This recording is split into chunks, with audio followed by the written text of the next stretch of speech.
Yes, please. Good evening, everyone. Welcome to SD Commerce Career Sector 10 Panchkula. This is CA Dheeraj here and hope so you're doing well.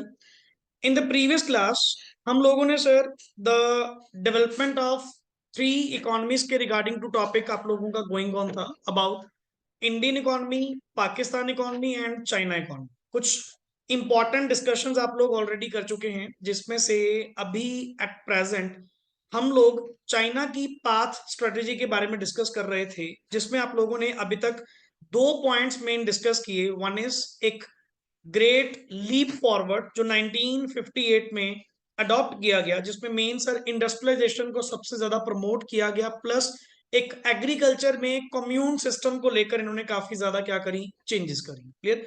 But sir result उसका कोई ज्यादा fruitful नहीं रहा। Clear. क्योंकि जो experts from the Russia बुलाए गए थे इंडस्ट्रीज को ग्रो करने के लिए, ड्यू टू डिप्लोमेटिक इश्यूज के कारण उन रशियन एक्सपर्ट्स को वापस ले लिया गया था।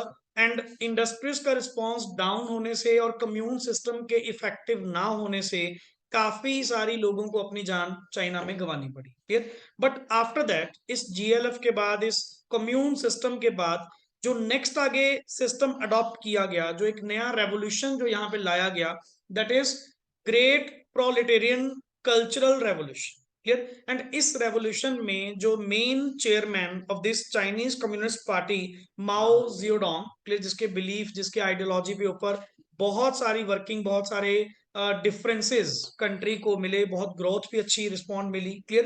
तो इनके अकॉर्डिंग टू इन्होंने सबसे पहले अपनी ह्यूमन डेवलपमेंट को स्ट्रॉन्ग करने का सोचा कि जो रशिया वालों ने अपने एक्सपर्ट्स वापस बुला लिए थे कि ऐसी दोबारा ना हो, हम अपने ही प्रोफेशनल्स को, अपने ही स्टूडेंट्स को क्या करेंगे, प्रॉपर ट्रेनिंग्स प्रोवाइड करवाएंगे, प्रॉपर एजुकेशन प्रोवाइड करवाएंगे, ताकि वो चाइना कंट्री के लिए ही क्या करें, बेसिकली सर्व करें।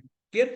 बट आफ्टर दैट करते करते सर नेक्स्ट ऑन, जो ड्यूरिंग आप लोगों ने एक वर्ड डिस्कस किया था, पोस्ट 1978। क्लियर। अगर हम नॉर्मली बात करें कि सर पोस्ट 1978 में ऐसा क्या हुआ था, सर पोस्ट 1978 जो टाइम पीरियड था, यहाँ पे चाइना ने अपनी कंट्री के अंदर इकोनॉमिक रिफॉर्म्स क्या कर दिए थे, लॉन्च। क्लियर। एंड वो भी फेज बाय फेज, जैसे फर्स्ट फेज, सेकंड फेज, धीरे धीरे करते करते इन्होंने अपनी कंट्री को इकोनॉमिकली नए नए चेंजेस लाकर क्या करा, चेंज करा। सबसे पहला स्टार्टिंग से करते हैं। लास्ट क्लास में हमारी थोड़ी सी इंटरप्शन के कारण कुछ प्रॉपर वे आउट नहीं हो पाया। आज स्टार्टिंग से ही these reforms were introduced in two phases as under number one, first phase of economic reforms. अभी तक जो हमने पढ़ा, फर्स्ट फेज जो था वो किन के लिए था, एग्रीकल्चरिस्ट। सेकेंड फेज जो था वो किसके लिए था, इंडस्ट्रियलिस्ट। क्लियर। तो एग्रीकल्चर में हम लोगों ने एक फेज में रिफॉर्म्स क्या रीड आउट किए कि हम लोगों ने ये अल्टीमेट इकोनॉमी ने, चाइना की इकोनॉमी ने कंट्रोल्ड सिस्टम को हटाकर, जहां पे कहते थे कि रिसोर्सेज आर जो हैं वो ऑनरशिप ऑफ किसकी होगी, गवर्नमेंट की होगी। तो स्टिल आज भी ऑनरशिप तो किसकी रहेगी, गवर्नमेंट की रहेगी। बट हम लोगों ने वो जो तुम्हारा कम्यून सिस्टम था, कलेक्टिव फार्मिंग का सिस्टम था, उसको हटाते हुए इंडिविजुअल फार्मिंग को क्या किया, अडॉप्ट किया कि हर फार्मर को हमारी ओर से, सरकार की ओर से रिसोर्सेज प्रोवाइड करवाए जाएंगे एंड उन रिसोर्सेज पे वो इंडिविजुअल फार्मिंग करेंगे, नॉट कलेक्टिव फार्मिंग। क्लियर। तो जस्ट वहीं से बैकआउट लेते हुए पढ़िए। In the first phase, in first phase reforms were, yes, these reforms led to withdrawal of the commune system और अंडरलाइन दिस, दीज रिफॉर्म्स, ये reforms के कारण जो आपका कम्यून सिस्टम फार्मिंग था उसको क्या कर लिया गया, विड्रॉल कर लिया गया। Clear. The commune land was divided into किसमें, smaller pieces and allocated to individual households. कि मतलब सर कलेक्टिवली कोई पर्सन रिस्पॉन्सिबल नहीं होता। जैसे कहते नहीं अल्टीमेट सर, कल को मान लो काम आपका कंप्लीट नहीं भी हुआ तो आप इसका नाम लगा दोगे भीड़ का, और भीड़ का कोई नाम नहीं है, क्योंकि सभी उसके अंदर आ गए, कलेक्टिव फार्मिंग के अंदर। यही रिस्पॉन्सिबिलिटी अगर आपने एलोकेट करी होती एक एक पर्सन को, तो वो इंडिविजुअल पर्सन फार्मिंग के लिए क्या होता, रिस्पॉन्सिबल होता। अब भीड़ में तो सभी क्या करेंगे, एक दूसरे पे ब्लेम करेंगे, सर उसने काम नहीं करा, उसने काम नहीं करा। अल्टीमेट सहना तो किसको पड़ा, ऑल ओवर चाइना को ना। तो इन्होंने क्या करा, कम्यून सिस्टम को विड्रॉ कर लिया और individually small piece of land हर फार्मर्स को अलॉट की गई, just as a tiller of soil, not the owner of soil. One thing make it clear, अभी भी रिसोर्सेज हमने आपको ऑनरशिप मॉडल में नहीं दिए, जस्ट काम करने के लिए आपको दिया। हाँ, उसके बदले में कोई टैक्स वगैरह नहीं लेंगे, जो कमाओगे वो खाओगे, आप अपना कमाइए, बनाइए, खाइए, कोई दिक्कत नहीं है। क्लियर? पढ़िए sir. Next is significant it is to note that The land was allocated only for the purpose of farming, yes, void of ownership right. yes, thus The farmers were in a way tenants of the government of China, not the owners of the soil. बिल्कुल, thus the farmers were in a way tenants. इस तरह से जो आपके farmers हैं वो government के क्या बन गए? सिर्फ और सिर्फ टेनेंट्स बन गए, tenants of the government of China, not the, word क्या लिखा हुआ है? Honours of the soil. Next is however the allottees were allowed. Allottees मतलब जिनको ये जमीन अलॉट की गई, जिनको ये रिसोर्सेस अलॉट की गई। Yes please. Next is were allowed to keep their income from, क्या लिखा हुआ है? Farming with themselves, though not without the liability of tax. कोई टैक्स वगैरह देने की जरूरत नहीं है, जस्ट आप अपनी रिस्पॉन्सिबिलिटी ही पूरी करो, क्योंकि सर इस ये एक टाइम था जिस टाइम पे हमने अपनी इकोनॉमी को संभालना था। तो गवर्नमेंट ने भी बड़ा कंट्रीब्यूट करा कि आपसे कोई टैक्स नहीं लेंगे, बस आप अपनी आउटपुट करते रहिए, आप अपना इंडिविजुअल फार्मिंग अच्छी करते रहें, वही अपनी कंट्री के लिए बहुत बड़ी बात है। Clear? Second phase, second phase जो रिफॉर्म्स लेकर आया वो किसके लिए लेकर आया सर? इंडिविजुअल सेक्टर के लिए लेके आया। And these reforms include the, word क्या लिखा हुआ है? Following changes in the strategy of growth. Number one पढ़िए। आप लोगों ने पहले क्या पॉइंट पढ़ा था कि कोई भी इकॉनमी थी, चाहे अपना इंडिया, पाकिस्तान, सबने लीडिंग रोल किसको प्रोवाइड करा हुआ था? पब्लिक सेक्टर को। अब टाइम था कि प्राइवेट सेक्टर को लॉन्च कर दिया जाए। तो private sector enterprises were allowed to undertake production of the goods, क्योंकि तुम कहते हैं ना three major decisions, what to produce, how to produce and for whom to produce are taken by the government. नहीं सर, प्राइवेट सेक्टर को allow कर दिया कि प्राइवेट सेक्टर अपने लेवल पे जो मर्जी प्रोडक्शन करे। उल्टा पीएसयू को क्या प्रोवाइड करे? कंपटीशन दे। इनको भी थोड़ी सी अकल आएगी अल्टीमेटली कि पीएसयू क्या परफॉर्म कर रही है, पब्लिक सेक्टर वाले क्या काम कर रहे हैं, और आपके जो नॉर्मल प्राइवेट सेक्टर वाले हैं वो कितनी ग्रोथ कर रहे हैं। पढ़िए। Thus the state owned enterprises, जिसको इंडिया में हम वर्ड क्या बोलते हैं? PSUs, public sector undertakings, were exposed to competition from the private sector. हाँ फिर करो, ठीक है, बहुत हो गया, हमने उल्टा डाउनफॉल ही देखे हैं। पब्लिक सेक्टर को आगे करने से हमने क्या देखा है? डाउनफॉल ही देखा है। अगर पब्लिक सेक्टर इतना अच्छा परफॉर्म करते तो तुम्हें आज की डेट में प्राइवेटाइजेशन देखने को ना मिलती। सारी सर्विसेज कौन प्रोवाइड करती? सरकारी कंपनीज प्रोवाइड करती, सरकार प्रोवाइड करती। Clear? Next is the system of, word क्या लिया गया? ये आप लोगों के लिए 1 मार्क्स में इंपॉर्टेंट, 1 मार्क्स और शॉर्ट क्वेश्चंस में, कि ड्यूअल प्राइसिंग का सिस्टम चाइना ने अडॉप्ट करा। ड्यूअल प्राइसिंग का मतलब नेसेसिटी वाली गुड्स के केस में हम दखल अंदाजी करेंगे, वो रेट कौन तय करेगा? सरकार तय करेगी। बाकी सारी गुड्स में, सर्विसेज के केस में जो तुमने रेट रखना है अपना रखिए, हमें कोई दिक्कत नहीं। मतलब जो बेसिक गुड्स हैं, नेसेशियल एसेंशियल एलिमेंट्स हैं सर्वाइवल के लिए, milk, wheat, rice, pulses, oil, clear, जो बेसिक गुड्स हैं, इनका रेट कौन तय करेगा? सरकार तय करेगी, keeping in mind the maximum price, the minimum price, सबको ध्यान में रखते हुए। बाकी गुड्स के लिए तुम जो मर्जी रेट करो, हमें कोई दिक्कत नहीं है। पढ़िए। Yes, farmers and industrial units were required to make, इनको कहा गया to make sale and purchase on the basis of, क्या लिखा हुआ है? Price structure as fixed by the government. Market prices were allowed to operate for all other transactions in the economy, कि बाकी तुम जैसे मर्जी करो, हमें कोई दिक्कत नहीं, बट कुछ पर्टिकुलर बेसिक एसेंशियल एलिमेंट्स के केस में आपको क्या करना होगा? प्रॉपर वे से चलना होगा। नेक्स्ट इज स्पेशल वर्ड आपके लिए, स्पेशल इकोनॉमिक जोन्स। हमने ये ना कुछ ऐसे एरियाज हैं जो हर कंट्री क्या करती है? डिक्लेयर करती है, जिसमें एक एक्स्ट्रा बेनिफिट कंटेन्ड होते हैं। जैसे आप कहते हैं नहीं सर, अगर हिमाचल सरकार ने भी करा कि अगर आप इंडस्ट्री हमारे इस एरिया में लगाओगे तो उसके ऊपर कोई टैक्स नहीं होगा, उसके ऊपर आपको टैक्स हॉलीडेज देंगे, आपको बिजली भी सब्सिडाइज्ड रेट पे मिलेगी। तो ये ना कुछ ऐसे जोन्स, ऐसे एरियाज डिक्लेयर किए जाते हैं।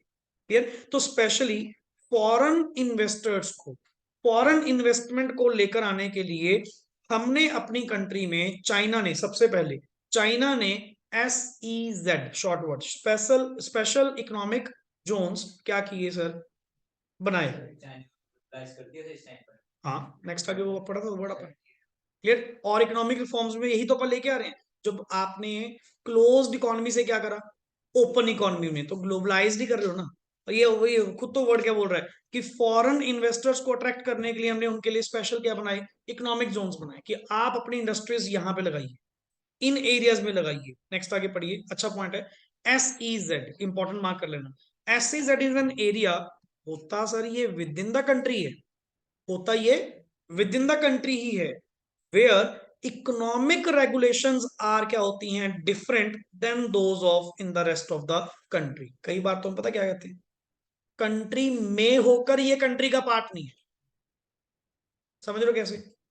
वैसे तो सर अगर रूल्स एंड रेगुलेशंस बनाए जाएंगे वो तो all over the country follow किए जाएंगे, पर ये कंट्री में होकर भी, कंट्री का पार्ट होकर भी इन पे वो स्पेशल इकोनॉमिक रेगुलेशंस एप्लीकेबल नहीं होती। क्लियर? ये एग्जम्पशंस में आते हैं। क्लियर कि इनको एग्जम्प्ट कर रखा है, माफ कर रखा है कि आपके ऊपर ऐसी कोई रेगुलेशंस एप्लीकेबल नहीं होंगी। यहाँ पे जो इंडस्ट्री लगाएगा उसको इतने कंप्लायंसेस करने की जरूरत नहीं है, परमिशंस लेने की जरूरत नहीं है, तो काफी बेनिफिट्स क्या किए जाते हैं यहाँ पे, अवेल किए जाते हैं। क्लियर? कंट्री की फाइट होगी, हाँ। जो अभी हुई तो थी, हम्म। वैसे जो उनकी इंडस्ट्री वहां पे सेटअप है क्लोज कर सकते हैं तो हाँ, कहीं ना कहीं देखो, पहली बात तो जो पर्सन वहां पे स्पेशल इकोनॉमिक जोन्स में आके अपनी इंडस्ट्री लगा रहा है तो उसको भी तो होल्ड डाउन करना चाहिए। एंड ड्यूरिंग वॉर ये सारे ट्रेड रिलेशंस क्या कर दिए जाते हैं, एक बार तो बंद कर दिए जाते हैं। Clear? Next is the SEZ are conducive to FDI। इनका मेन मोटिव जो था ना, FDI को लेकर आना, कि फॉरेन इन्वेस्टर्स को अट्रैक्ट किया जाए। वैसे भी देखो बिजनेसमैन ने तो सर क्या करना है, काम करना है। क्लियर? अल्टीमेटली बड़ी बड़ी मल्टीनेशनल कंपनीज हैं जिन्होंने क्या करना है, काम करना है। तो अल्टीमेट वो कहता है जी हम अपना महंगी प्लेस पे क्यों काम करेंगे, अगर कोई कंट्री स्पेशल इकोनॉमिक जोन्स बनाकर हमारे लिए कोई बेनिफिट दे रही है, हम इंडस्ट्री वहां लगा देंगे। हमें क्या, हमें तो वर्किंग करनी है, लेबर लेनी है, मटेरियल सब कुछ हमारे पास है normally.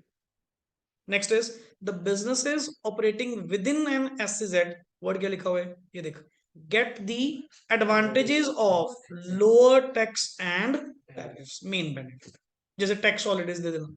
Clear? Next is while many countries including India have set up SEZ, Chinese model has shown far greater success than any other in the world. Clear? ओ ये सबसे पहले लॉन्च कर गए तो एडवांटेज भी सबसे ज्यादा गेन कर गए। मैंने आपको लास्ट में क्या बताया था कि जिनकी स्टार्टिंग पॉइंट बेशक सेम थी, एंडिंग पॉइंट अलग अलग है, उसका कारण क्या है, कौन सी कंट्री ने इकोनॉमिक रिफॉर्म्स कब लॉन्च कर, ये सबसे पहले बैठे हैं जिन्होंने 78 के अंदर ही इकोनॉमिक रिफॉर्म्स क्या कर दिए, लॉन्च कर दिए। 88 में जाके किसने कर दिए, पाकिस्तान ने। सबसे लास्ट में किसने करे, इंडिया ने करे, कब, 91 में। तभी तो सर अल्टीमेटली ग्रोथ में, डेवलपमेंट में आपको हर कंट्री में क्या मिलता है, फर्क मिलता है। अब वन बाय वन वही पाथ स्ट्रेटजी ऑफ या डेवलपमेंट ऑफ पाकिस्तान की अगर बात करें, पढ़िए जी sir. After independence, yes please. In 1947, Pakistan adopted growth strategy similar to India. वो तो है ही है सर, कॉपी तो हमारी करेंगे। क्लियर कि इंडिया की स्ट्रेटेजी ही उन्होंने फॉलो करी, और इंडिया की स्ट्रेटेजी आपको पता शुरू से क्या रही है, मिक्स्ड इकोनॉमी। और मिक्स्ड इकोनॉमी के साथ मेन रोल प्ले किसको प्रोवाइड करा, पब्लिक सेक्टर को। पढ़िए sir, it was mixed economy model of growth and public sector was assigned the key role of kick starting the process of growth. वही है flagship role जो आपने पहले India के केस में भी पढ़ा था, सेम पॉइंट यहाँ पे है। आगे, the process of industrialisation was based on the, हाँ जी, Policy of import substitution. बिल्कुल, It and it allowed the country by way of heavy duty on the competing imports. also competing imports were controlled and managed by the government। इन्होंने ना अपनी policy industrialisation को बचाने के लिए, industrialisation को protect करने के लिए इन्होंने पॉलिसी क्या लगा दी, इंपोर्ट सब्स्टिट्यूशन का, कि हम लोग बाहर से इंपोर्ट नहीं करेंगे, जो चीज बाहर से इंपोर्ट कर रहे हैं उसको इंडिया में ही, सॉरी उसको पाकिस्तान में ही क्या करेंगे, प्रिपेयर करेंगे। मतलब इनका फोकस इंडस्ट्रीज को प्रोटेक्शन की ओर लग गया by using the word import substitution. Normally sir ऐसे भी कोई पॉइंट्स नहीं होते कि आप लोग, जरूरी नहीं कि फॉरेन से इंपोर्ट करना जरूरी है, अगर वो चीज आपकी कंट्री में पॉसिबल है, आपके पास रिसोर्सेज हैं, तो आप यहां पे वो सेम चीज बना लीजिए इफ पॉसिबल। तो ये तो करने से ही होगा, अगर आप कहीं जी इनिशिएटिव नहीं लेंगे तो नेचुरली आपकी कंट्री सदा दूसरों के ऊपर ही क्या रहेगी, डिपेंडेंट रहेगी। क्लियर? पढ़िए, as in India green revolution was the क्या रहा, hallmark of change in the agriculture sector which raised the production of food grains। ये जब डिवाइडेशन हुई है ना, काफी सारी फर्टाइल लैंड जो पंजाब का पार्ट हुआ करती थी, मतलब अपने इधर का नॉर्थ का पार्ट हुआ करती थी, ये किधर शिफ्ट हो गई सर, ये पाकिस्तान में चली गई। काफी फर्टाइल लैंड अच्छे वाली, जिसमें बहुत बढ़िया ग्रोथ थी, बहुत बढ़िया एग्रीकल्चर का फूड ग्रेन्स का फॉल था। क्लियर। तो अल्टीमेटली सर इंडियन की तरह ग्रीन रेवोल्यूशन ने वहां पे भी अच्छा फ्रूट फॉल दिया। Next is capital goods industries work क्या कर दी गई विद अ थ्रस्ट ऑन किसके ऊपर, public sector investment. Public sector investment के थ्रू आपने नेशनलाइजेशन ऑफ इंडस्ट्रीज कर दी, कैपिटल गुड्स की इंडस्ट्रीज लगानी, मैन्युफैक्चरिंग करनी क्या कर दी, शुरू कर दी। Clear. Next is realizing that yes The pace of growth was coming to a grinding halt. Halt, हाँ There was a major shift in the strategy during 1980. बिल्कुल। And D nationalisation and privatisation becomes the क्या हो गया, core element of development strategy. FDI became, इनका भी sir वही point, foreign investors को यहां पे अट्रैक्ट करना और अपनी कंट्री के अंदर क्या करना, एक इन्वेस्टमेंट लेकर आना। FDI become the fulcrum of growth. Process of growth was linked with the process of, सबकी निगाहें अल्टीमेट किसके ऊपर आ गई थी, ग्लोबलाइजेशन के ऊपर, कि अल्टीमेट अपनी कंट्री में इतना पैसा नहीं है, हमें ओपन इकोनॉमी में बिलीव करना होगा कि अगर दूसरी कंट्रीज हमारी कंट्री में इन्वेस्ट करें, क्लियर, तो अल्टीमेटली आपकी कंट्री बेटर परफॉर्म कर सकती है। क्लियर। वो तो हर कोई, इंडिया ने भी तो करा ग्लोबलाइजेशन। क्लियर। एट लास्ट कोई पर्सन सर अपने आप में परफेक्ट नहीं है कि आप अपनी कैपिटल से ही काम चला लोगे। क्लियर। तो अगर कोई पर्सन कोई एफडीआई आपकी कंट्री में करने को रेडी है, वो तो बढ़िया बात है, इंडिया में या उस कंट्री में उतना ही फॉरेक्स का क्या होगा, इनफ्लो होगा। तो ओवरऑल इकोनॉमी के पॉइंट से भी तो सोचो ना, कि लोगों को, मल्टीनेशनल कंपनीज को या फॉरेनर्स को अपनी कंट्री में लॉन्च करवाने से अपनी कंट्री का फायदा ही फायदा है। अब जितने बड़े बड़े प्रोजेक्ट हैं, चाहे मोदी सरकार है चाहे कोई सरकार है, उनकी कोशिश क्या होती है कि आप लोग इंडिया में ही उस प्रोजेक्ट को क्या करें, लॉन्च करें। क्लियर। अब जैसे लेटेस्ट कल की अपनी एग्जांपल है, जो आज G20 की मीटिंग हो रही है, वो चंडीगढ़ में ही हो रही है। बहुत बहुत बड़ी बात है, मतलब अल्टीमेटली कि इंडिया के लिए, वैसे तो चलो अब लॉन्च ही कौन करवा रहा है, इंडिया, बट उसकी लॉन्चिंग कहाँ से हो रही है, मतलब कितनी कंट्रीज के जो मेन पर्सन है वो कहाँ पे आए हुए हैं सर, चंडीगढ़ में विजिट कर रहे हैं। अब ये प्रमोशन का ही वे आउट है। क्लियर। तो प्रमोशन का ही वे आउट है, क्योंकि वो चाहते हैं कि sir all over the countries को क्या कर दिया जाए, इंटेग्रेट कर दिया जाए, मिलकर काम किया जाए। तो इसी G20 के साथ, क्लियर, इसी मतलब जो कंट्रीज के साथ वो ट्रेड रिलेशंस बनाने की क्या कर रहे हैं, कोशिश कर रहे हैं। क्लियर। ताकि मिलकर काम करेंगे तो नेचुरली सर सभी ग्रो करो। अपना व्यू पॉइंट ये। Next is the central defence. हाँ जी। The strategies of the three हम्म।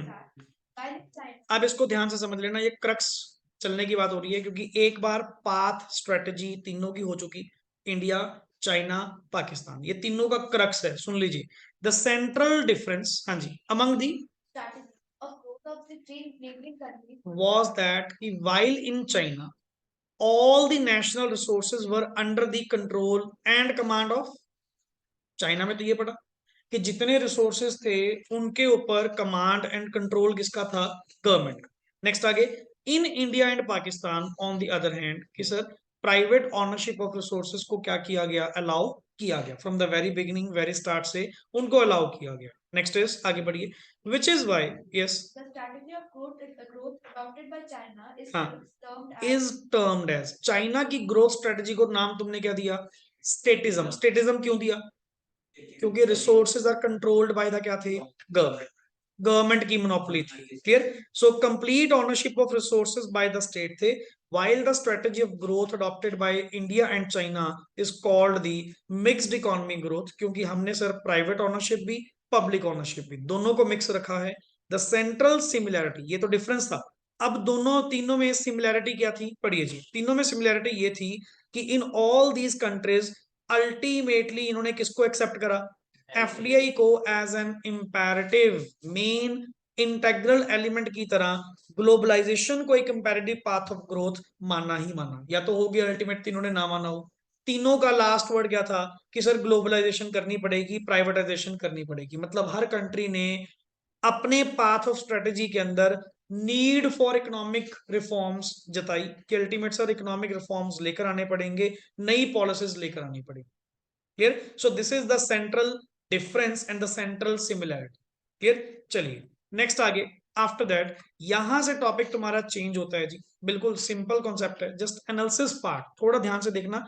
इसमें से आपको न्यूमेरिकल क्वेश्चन या किसी ना किसी ग्राफ बेस्ड या टेबल बेस्ड क्वेश्चंस आपको यहां से मिलते हैं। क्लियर? पढ़िए जी, एक्सपीरियंसेस एंड, हाँ जी achievements of India, China, Pakistan. सबसे पहले पढ़िए जी, comparative performance of the economist Of India, China, and Pakistan is studied with reference to these developmental indicator. सुनिए, मैं आपके साथ 3 इंडिकेटर्स डिस्कस करूंगा एंड तीनों में से कोई एक क्वेश्चन आपके पास यूजुअली पेपर में मिलता है। सबसे पहला डेमोग्राफिक इंडिकेटर्स। डेमोग्राफिक प्रोफाइल में क्या आता है? Birth rate, death rate, literacy rate, clear, life expectancy ratio, clear, infant mortality rate, जो आपने चैप्टर 1 के अंदर भी डिस्कस किए थे। उन व्यू पॉइंट से, जैसे आपका हेल्थ सिस्टम, आपका हाइजीनिक सिस्टम, क्लियर, इन व्यू पॉइंट से तीनों कंट्रीज का क्या करेंगे? कंपैरिजन करेंगे कि चाइना के क्या हालात हैं, इंडिया और पाकिस्तान के। एक चीज। Number 2, GDP and sectoral changes. Sector तो 3 अपने, प्राइमरी, सेकेंडरी, टर्शियरी। इनमें कैसे कैसे चेंजेस आपको देखने को मिली, जीडीपी रेट में क्या क्या चेंजेस देखने को मिले। One of the question sure जो मिला है आज तक, वो इन तीनों में से ही कोई एक है। या फिर एक थर्ड वर्ड है, इंडिकेटर्स ऑफ एचडीआई, मतलब ह्यूमन डेवलपमेंट इंडेक्स के नाम से वर्ड यूज होता है एचडीआई। क्लियर? तो इसमें हम लोग क्या करेंगे? तीनों में कंपेयर करेंगे। सबसे पहला वर्ड क्या जी? Demographic indicators. देखो सर, ऐसा ही चार्ट आपके सामने गिवन होगा एग्जाम के अंदर, हो सकता है कोई एक आधे वर्ड एक्स्ट्रा हो या ना हो। जैसे sir estimated population in millions, annual word क्या लिखा हुआ है? Annual growth of population density. Density मतलब area wise per square kilometre कितने लोग वहां पे रहते हैं, that is density. Clear? Sex ratio, male female, fertility ratio and urbanisation. Clear? कितने रूरल, अर्बन एंड ऑल, ये सारे पॉइंट्स है। These are the demographic indicators. इनके बेसिस पे तुम चेक कर सकते हो। सबसे पहले देख, पॉपुलेशन हाईएस्ट किस में थी? चाइना, 1393। ऐसे ही क्वेश्चन पूछने हैं जो मैं आपको ऑब्जर्व करने की बात कर रहा हूँ। Clear? And India the second largest, जो पॉपुलेशन में पहले जाना जानता था, आज की डेट में ऑफिशियली क्या हो चुका? The largest population in the world. अगर तो टेबल गिवन है तो अलग बात है। एट प्रेजेंट की अगर नॉर्मल बात की जाए तो सर इंडिया ऑफिशियली अनाउंस्ड हो चुका। क्लियर? एंड पाकिस्तान में तो सर पॉपुलेशन कुछ भी नहीं है, just 212। And annual growth of population देख, annual growth of population sir, इतनी एनुअल ग्रोथ चाइना में नहीं है। क्लियर? जितनी सबसे ज्यादा एनुअल ग्रोथ ऑफ पॉपुलेशन किसमें है सर? पाकिस्तान में। क्लियर? जैसे नॉर्मली एक ही फैमिली में नॉर्मल, एक तो मुस्लिम की तो शादियां भी काफी होती हैं और ऊपर से अल्टीमेट 5-5, 6-6 बच्चे। ठीक है? तो वहां पे already annual growth of population, क्योंकि सबको होता है कि अपनी कम्युनिटी इंक्रीज करें, मुस्लिम्स की रेशो बढ़े। Clear? And second, third number पे सर किसकी आती है आपके? मतलब सेकंड नंबर पे किसकी है sir? Ultimately India. Next is density wise लगा लीजिए, सेक्स रेशो वाइज लगा लीजिए, फर्टिलिटी रेशो एंड ऑल, ये डेमोग्राफिक प्रोफाइल्स है। नीचे पढ़िए टेबल 1, ये आ गई एक्सप्लेनेशन, ये वही पॉइंट्स हैं ऊपर वाले। पढ़िए जी, table 1 shows that number 1, India and China together are 38% of the world's total world की पॉपुलेशन का नियरली 38% कौन है? सिर्फ इंडिया एंड चाइना। वर्ल्ड में कंट्रीज काउंट करना, कितनी कंट्रीज हैं? उनमें से 2 कंट्रीज क्या कंट्रीब्यूट करती हैं? अप्रॉक्स 40% हो गया, 38% वर्ल्ड की पॉपुलेशन का। Clear? Next is India with a little more than 1.3 billion people is a habitat for the nearly, और ये इंडिविजुअल परसेंटेज आ गई। इंडिविजुअल परसेंटेज तो अपने आप आएगी, देख 38 था ना, 38 में से 18% वर्ल्ड की पॉपुलेशन कहाँ रहती है? इंडिया में। और 20% कहाँ रहती है? चाइना। क्लियर? अब नेचुरली रिवर्स हो गया, तो ये तो एज पर द पुराने डाटा के अकॉर्डिंग है ना। क्लियर? तो in comparison Pakistan is a small country and its population is just 1/10 of, क्या लिखा हुआ है? चाइना और इंडिया। क्लियर? वो अपने से भी 1/10 है जितनी पॉपुलेशन यहां रिजाइड करती है। Clear? Next is China has, word क्या लिखा हुआ है जी? low density of population compared with China. Why compared with India and Pakistan? China में sir low density of population है, वहाँ पे लैंड ज्यादा है, लैंड ज्यादा, एरिया बहुत बड़ा है। इतना एरिया चाइना का सर नॉर्मली मैप में देखो बहुत बड़ा एरिया है, क्लियर, काफी एरिया तो उनके पास खाली भी पड़ा है। जैसे कनाडा, नॉर्मली वहां पे भी डेंसिटी ऑफ पॉपुलेशन कुछ नहीं है सर, अब धीरे धीरे धीरे कई एरियाज उनके बनते जा रहे हैं, समझ गए ना, डेवलप होते, तभी तो यहाँ की पॉपुलेशन सारी वहां पे वो इजीली अडॉप्ट कर रहे हैं। यूएसए क्यों नहीं लेता, ऑस्ट्रेलिया जल्दी जल्दी वीजा क्यों नहीं लेता? क्योंकि उनके पास सर पहले ही ऑलरेडी पॉपुलेशन जितनी रिक्वायर्ड है अकॉर्डिंग टू द रिसोर्सेज उनके पास उतनी ही है। वो सारी वेरिफिकेशन एंड ऑल करने के बाद फिर किसी पर्सन का क्या करते हैं, वीजा एक्सेप्ट करते हैं। ये कनाडा वाले सर बहुत इजीली ले लेते हैं, क्यों? हमारे पास एरियाज बहुत खाली पड़े हैं ना, ये चीज। नेक्स्ट आगे, and it is because of very large geographical area of China than India and Pakistan. Yes, it is estimated to be, word क्या लिखा हुआ है जी, ये याद करने वाला आपका मैटर हो सकता है। Density 148 person per square kilometre in China, per square kilometre में सिर्फ 148 पर्सन, और वही अपने देख as compared 455 and 275 person in India and, मतलब अपने पर स्क्वायर किलोमीटर में कितने लोग रहते हैं और चाइना में कितने रहते हैं, समझ गए ना? तो ये फर्क है। Here, next is other things remaining constant, lower density implies lesser stress on the, ये लाइन बिल्कुल सही है सर, जितनी लोअर डेंसिटी होगी एक एरिया में, जैसे अपन कहते हैं ना sir, let it be Delhi, छोटा सा एरिया, ठीक है ना, और पॉपुलेशन वाइज बात करें, पॉपुलेशन बहुत ज्यादा है, क्यों? अल्टीमेट जितनी देख डेंसिटी, एरिया वाइज बात करें सर, पूरा एरिया वो क्या है, भरा पड़ा है, क्राउडेड हुआ पड़ा है, तो सर पर पर्सन जो अवेलेबिलिटी ऑफ रिसोर्सेज है, नेचुरल रिसोर्सेज की अवेलेबिलिटी क्या होती जाएगी, डाउन होती जाएगी। अब जैसे अपन यहाँ पे लगा लो सर, पहले पार्किंग की कोई दिक्कत नहीं हुआ करती थी, ट्रैफिक की इतनी दिक्कत नहीं हुआ करती थी, अब पार्किंग मिलती भी नहीं है, पेड़ हो, समझ गए ना? नेचुरली फिर पेड करनी पड़ेंगी, फिर कुछ ना कुछ ऐसे तरीके करने पड़ेंगे। अगर मैं नॉर्मली अपनी ट्राई सिटी की एग्जांपल लूं, ठीक है ना, जीरकपुर एरिया की एग्जांपल लूं सर, ऑफिस टाइम में मॉर्निंग एंड इवनिंग कुछ स्पेसिफिक टाइम तो ऐसे हैं कि आप गलती कर बैठे गाड़ी बाहर निकाल के, क्लियर, कि हल्का सा भी क्रॉस करने के लिए आपको मतलब आधा आधा घंटा लग रहा है, 40-40 मिनट लग रहे हैं। वो कारण क्या है सर? उस एरिया में डेंसिटी ही क्या है, बहुत ज्यादा, कुछ गाड़ी चलाने नहीं समझे ना? तो जितनी जितनी डेंसिटी क्या होगी, ज्यादा होगी, जितनी डेंसिटी क्या होगी, ज्यादा होगी, उतनी नेचुरल रिसोर्सेज की जो एक्सेस है वो क्या होता जाएगा, लिमिटेड होता जाएगा। ये लाइन बन सकती है एग्जाम पॉइंट ऑफ व्यू से, क्लियर, अंडरलाइन कर लीजिएगा। Raising it's abilities for sustainable development. Next is आगे, तो नेचुरली सर अगर देख कॉमन सेंस लाइन अच्छी लिखी हुई है, raising it's abilities for sustainable development, sir अगर ऐसा है तो वहां पे सस्टेनेबल डेवलपमेंट की जरूरत और ज्यादा बढ़ जाती है, कि सिर्फ अपने लिए ही नहीं, आने वाले टाइम के फ्यूचर जनरेशन के लिए भी आपको अपने रिसोर्सेज क्या करने हैं, प्रिजर्व करने हैं। Next is the fertility rate, yes please, is also low in China, हाँ, when it continues to be high in India and alarmingly high in Hmm. Pakistan.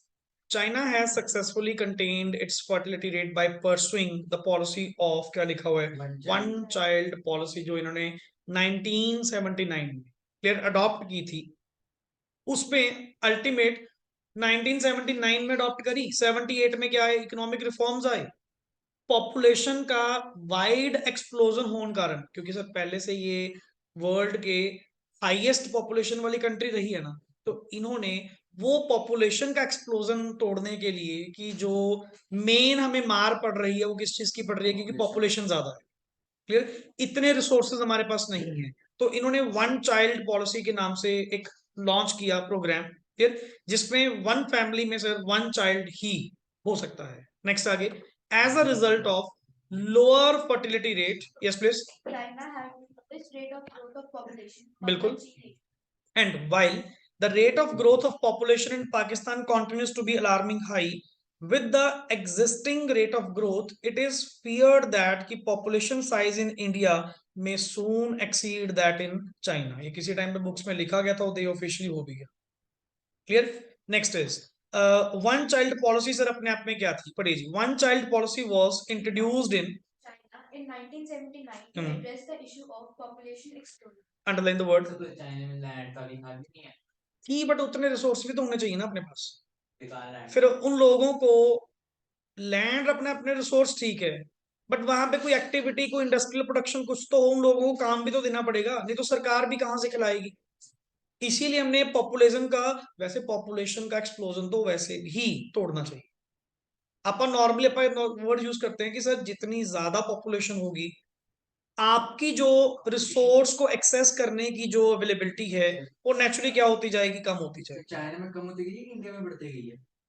India में बढ़ती गई है, चाइना में तो कंट्रोल करा है, इंडिया में उल्टा बढ़ती गई है। यस, परसुइंग द, वो क्लास करा रहे हैं, pursuing this policy, yes please.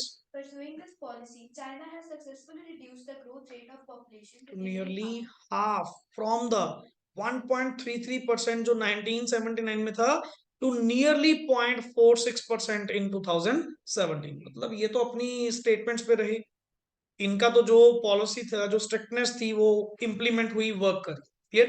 Yes, the policy was, क्या लिखा हुआ है, डिसकंटिन्यूड इन,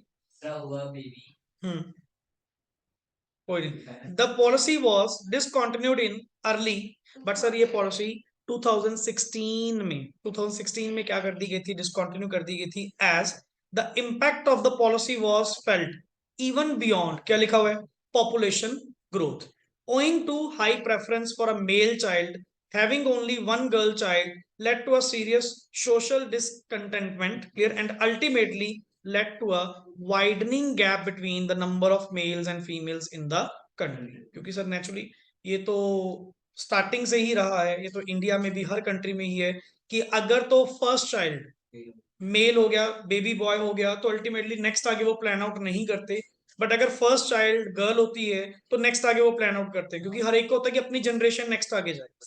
क्लियर? तो अल्टीमेटली, बट ये इसी कारण ये पॉलिसी 2016 में क्या कर दी गई थी, वन चाइल्ड पॉलिसी ब्रीच कर दी गई थी। ऑल्सो पढ़िए, due to one child policy, yes please, the portion of the elderly people had started mounting up in comparison to younger population। बिल्कुल, yes, with discontinuation of this policy, each family was allowed to have normally 2 children। Clear? अब आज की date में महंगाई जरा almost इतनी ज्यादा हो चुकी है, खर्चे इतने ज्यादा बढ़ चुके हैं कि नॉर्मली जो एजुकेटेड पर्सन है, क्लियर, जो सिंपल सी बात बोल रहा हूँ और मीनिंग समझ सकते हो, जो एजुकेटेड है, जो समझदार है, क्लियर, या वो सिंगल चाइल्ड या मैक्सिमम 2 चाइल्ड। क्लियर? क्योंकि सर नेक्स्ट आगे अपा सिर्फ अपनी ही लाइफ ही नहीं, उनकी लाइफ भी क्या कर रहे हैं, बच्चों की खराब कर रहे हैं। क्यों? अगर तुम्हारे पास रिसोर्सेज नहीं होंगे तो नेचुरली कल को वो किसी ना किसी गलत काम में इन्वॉल्व होंगे। इससे बेटर, आप वैसे कहते नहीं आपने इनको जन्म ही क्यों दिया अगर ऐसा काम ही करवाना था। तो सर यही चीज है, या तो अल्टीमेटली सिंगल चाइल्ड पॉलिसी पे है, मोस्टली फैमिलीज हम देखते हैं कि सर आज का जो ट्रेंड है, क्लियर, या मैक्सिमम 2। क्लियर? क्योंकि सर यही अकॉर्डिंग टू द इकोनॉमी चल जाए, वही बहुत बड़ी बात है। जिस हिसाब से education, medical facilities, total hygienicness and all, जितने कंसेप्ट अपने बढ़ चुके हैं, एजुकेशन नहीं मान आती सर, बाकी चीजें तो बाद में। एक बेसिक नेसेसिटी की जो थिंग्स हैं वही अपने आप में पॉसिबल करना क्या हो चुका है सर, मुश्किल हो चुका है। दैट्स वाई जो फैमिली प्लानिंग को प्रमोट किया जाता है ना, वो इसी कारण से प्रमोट किया जाता है। क्लियर? इसीलिए गवर्नमेंट भी अलग अलग अपने वेरियस डिपार्टमेंट्स के थ्रू, वेरियस कमेटीज के थ्रू एक family planning commission of India के नाम से भी इन्होंने बनाया हुआ है। क्लियर? कि आप लोगों को थोड़ा अवेयर करें, एंड मोस्टली रूरल एरियाज में ज्यादा प्रमोट करने की दिक्कत होती है, क्योंकि जो अपने लोगों का एजुकेशन पार्ट है, जो आप लोग समझते हैं, जो जिन्होंने नॉलेज ऑब्टेन करी है, जो as per the social life को समझते हैं, उनको तो पता है। बट मोस्टली जो रूरल एरियाज के लोग हैं, उनके लिए आज भी बच्चे एक सोर्स ऑफ लिविंग है, सोर्स ऑफ अर्निंग है। क्लियर? क्योंकि दूसरी बात, उनके पास रिसोर्सेज नहीं है, तो उनके केस में डेथ रेट भी ज्यादा होता है, एक पॉइंट ये भी है। क्लियर? बट अब सर सिस्टम पहले से बहुत इंप्रूव हो चुके हैं, हेल्थ फैसिलिटीज बहुत इंप्रूव हो चुकी हैं, तो इसीलिए वन चाइल्ड पॉलिसी या मैक्सिमम 2 चाइल्ड तक ये पॉलिसीज बनाई जा रही है। तो अदरवाइज देख, पॉपुलेशन बढ़ने से इफेक्ट उसका, पॉपुलेशन बढ़ेगी तो डिमांड बढ़ेगी, बट सप्लाई अगर तुम इंक्रीज नहीं कर सकते, नॉर्मल इकोनॉमिक्स है, सप्लाई अगर एग्रीगेट लेवल पे, इकोनॉमी लेवल पे तुम इंक्रीज नहीं कर सकते और डिमांड उसकी बढ़ती जा रही है, तो सिर्फ और सिर्फ एक ही स्टेप होगा, क्या? इन्फ्लेशन। प्राइस क्या होंगे? राइज होंगी। अब देख, जितनी चाहे लोगों ने लोन लेकर गाड़ियां ली, जितनी नंबर ऑफ कार्स क्या करेंगी? इंक्रीज करेंगी। चलेंगी तो फ्यूल से, चलेंगी तो पेट्रोल डीजल से ना। तो अल्टीमेटली सर पेट्रोल डीजल के प्राइसेस तो हाइक होंगे ही होंगे। समझ रहे हो? डिमांड बढ़ रही है, सप्लाई उस लेवल से नहीं हो रही, तो प्राइसेस आपके क्या होते जा रहे हैं? हाइक एंड स्टेबल, वही के वही खड़े। समझ रहे हो ना पॉइंट? ये इसी कारणों से हमें देखना पड़ सकता है। तभी तभी गवर्नमेंट को इस लेवल पे कुछ सोचना चाहिए कि सर कैसे, मतलब अल्टीमेटली अपन चलो सरकार के ब्लेम कर देते हैं यार, आज की डेट में 142 करोड़ लोगों को संभालना, 142 करोड़, यहाँ 30 बंदे रूम में बैठ जाए, उनको संभाला ना जाए, उनको प्रॉपर अपनी बात कन्वे ना करी जाए, यहाँ 142 करोड़, और वो भी अलग दिमाग के, अलग, बिल्कुल अलग कैटेगरीज के, अलग लैंग्वेजेस के, अलग बैरियर्स के, कल्चरल्स के, उनको संभालना कहाँ पॉसिबल होगा सर? इसीलिए इंडिया की मैनेजमेंट, ये तो ठीक है संभाल कर बैठे हैं, क्लियर, चला रहे हैं वन मैन आर्मी की तरह, जो धक्के से ही चलाना पड़ेगा तो जाके ये देश चलेगा। अगर पूछ पूछ कर चलाने लग गए, ऐसे कोई डिसीजन नहीं होते, डिसीजन होते हैं सीधा रूल की तरह, सर्कल से रूल है। क्लियर? चलिए नेक्स्ट आगे, फिफ्थ पॉइंट पढ़िए जी।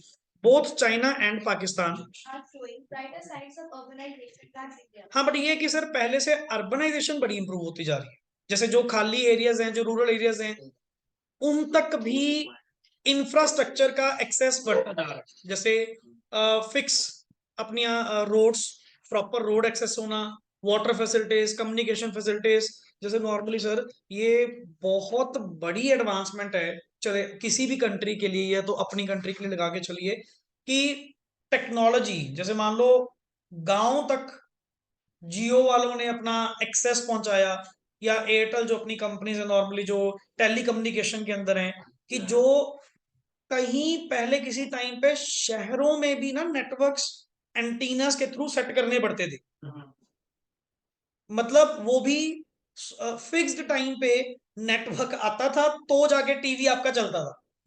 जो पास्ट की अपन ने बातें सुनी है या देखी हैं, क्लियर, हम लोगों ने भी फेस करी हैं, वो देखी हैं, आप लोगों ने तो शायद ना देखी हो में भी, क्लियर। तो अल्टीमेटली मतलब एक फिक्स टाइम पे कि पता लगता था कि 8 बजे कोई सीरियल आएगा, या 8 बजे कोई रामायण आएगी, कुछ आएगी, दूरदर्शन पे एक ही अपना डीडी चैनल चलता है, में, क्लियर। एंड वो भी एक पर्सन तो सर कहाँ पे छत पे रहता था एंटीना सेट करने में, कहीं ना कहीं कोई नेटवर्क, अनलिमिटेड एक्सेस देना, मतलब अब ये मान के चलिए कि 24 घंटे वो चीज प्रोवाइड करनी, आज की डेट में नेटवर्क्स आपके पास अवेलेबल रहते हैं, एन नंबर ऑफ टाइम आप उसको देख सकते हैं, तो एडवांसमेंट पहले से बहुत ज्यादा क्या हुई है? इंक्रीज। फिर अगर हम कह रहे हैं कि हमारी इंडिया ने तरक्की नहीं करी, सर बहुत तरक्की करी है। फिर अगर मैं कहूं सर अल्टीमेट मैंने ये चीज एक्सपेक्ट करी होती कि टेक्नोलॉजी का फायदा हम इस वे से लेंगे कि अपने आप को ग्लोबली भी एक्सपैंड कर सकते हैं, तो सर ये थैंक्स टू ग्लोबलाइजेशन के कारण ही। क्लियर? और तुम्हारे सामने जो वाया जूम हम क्लासेस ले रहे हैं, इंडिया का सॉफ्टवेयर थोड़ी है, यूएस का है। यूएस ने क्या देख सिस्टम क्या बनाया अल्टीमेटली, कि वीडियो कॉन्फ्रेंसिंग एकदम से बेनिफिट उठाया कोरोना का, बेनिफिट उठाया कोरोना का, कि अब फिजिकल मीटिंग्स तो नहीं होंगी, अब मीटिंग्स क्या होंगी? ऑनलाइन। वही बात की पहले कुछ थोड़ा सा फ्री प्रोवाइड करा, एंड आफ्टर दैट चलते चलते पेड पार्ट में आ गए। नेक्स्ट आगे पढ़िए जी। सो अर्बनाइजेशन बहुत ज्यादा क्या हुई है? पहले से इंक्रीज हुई है सर, बहुत सारे एरियाज। अब आप ये लगा लीजिए, ट्राई सिटी की एग्जांपल लगा लीजिए, जितने लोग यहाँ पे काम करने के लिए आ रहे हैं, कहीं ना कहीं तो रिजाइड करेंगे, एंड जो लिमिट्स थी ना म्युनिसपैलिटी की, जो पहले लिमिट्स थी, वो म्युनिसपैलिटी की लिमिट्स नेक्स्ट ऑन क्या होती जा रही हैं? एक्सपैंड होती जा रही है। क्लियर? जैसे मान लो पंचकुला की लिमिट, या नेक्स्ट आगे जो पंजाब का एरिया, हरियाणा का एरिया, वो अपनी नेक्स्ट आगे दिल्ली लगा लो, दिल्ली एनसीआर वर्ड यूज करने लग गए। क्लियर? क्लियर? एनसीआर, तो उसमें वो सारे आसपास के जितने भी एरियाज हैं वो भी अंदर क्या कर लिया उन्होंने? कवर अप कर लिया। ये sir area, that is called as urbanisation. Clear? Yes. Next is सारे टोटल एरियाज वो दिल्ली के अंदर ही, दिल्ली एनसीआर के अंदर क्या होते हैं? कवर होते हैं। ये चीज पढ़िए sir. It is a consequence of, yes, Shift of working force from agriculture to industry and services. बिल्कुल, in India 34% of population population is urbanized compared 59% in China and 37% in क्या है Pakistan. Accordingly, both China and Pakistan have a better record. याद रखना, urbanisation के मामले में India सबसे last में है, इवन पाकिस्तान भी ऊपर है, चाइना तो नेचुरली अर्बनाइजेशन में टॉप पे है. क्लियर. तो ये इंडिया का एक ड्रॉबैक है जो आपको याद रखना पड़ेगा यहाँ पे, पर्टिकुलरली अर्बनाइजेशन में. अर्बनाइजेशन में तीसरे नंबर पे कौन है? इंडिया. दूसरे नंबर पे कौन है? पाकिस्तान. फर्स्ट नंबर पे कौन है? China. Clear. In generating job opportunities outside the agriculture, क्योंकि इंडिया में अपना डोमिनेंस रहा है ना एग्रीकल्चर के ऊपर. आज भी काफी सारे एरियाज ऐसे हैं जो एग्रीकल्चर में ही क्या है इन्वॉल्व है, बट सर उनके वालों तो शिफ्ट कर दिया. क्लियर. अल्टीमेट उन्होंने एग्रीकल्चर को छोड़कर टर्शरी सेक्टर में या मैन्युफैक्चरिंग सेक्टर में क्या कर गए? वो एंटर कर गए. Clear. Yes please. Next is sex ratio is found to be, word क्या लिखा हुआ है? बायस्ड. हाँ जी. biased against females in all the three countries. It is estimated to be 924. Yes. 924, 949, and 943 for India, China, and Pakistan respectively. No fixed ratio points to social backwardness. बिल्कुल. Female foeticide is the principal cause of low sex ratio, मतलब females का कम होना.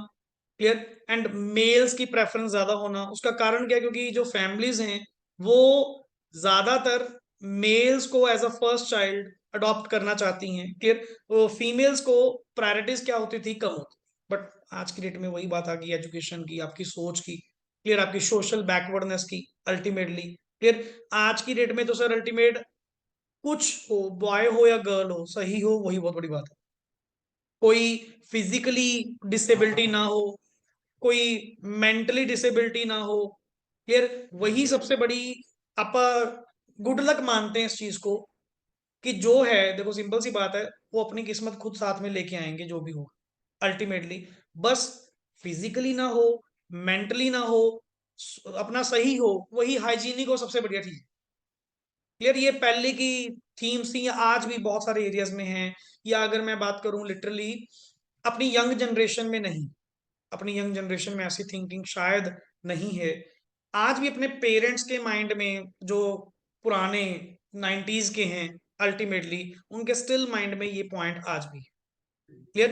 कि as a first child जब भी वो prefer करेंगे तो वो किसको प्रेफर करेंगे? मेल.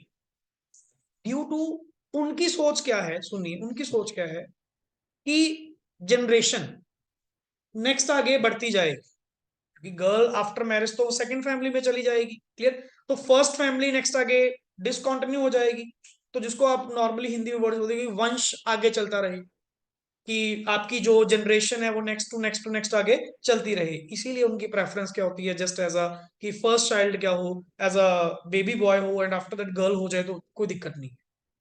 क्लियर. ये सारे पॉइंट्स. क्लियर. आगे पढ़िए सर. दूसरा वर्ड है जी gross domestic product and sectoral changes. हाँ जी.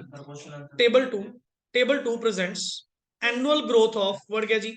Annual domestic product for the period 1980 से लेके 2017 तक. क्लियर. जस्ट थोड़ा सा डिस्कस करेंगे, उसके बाद अपना नेशनल इनकम की कुछ न्यूमेरिकल्स डन करेंगे. क्लियर. कहाँ खत्म होना, नहीं पढ़ा अभी.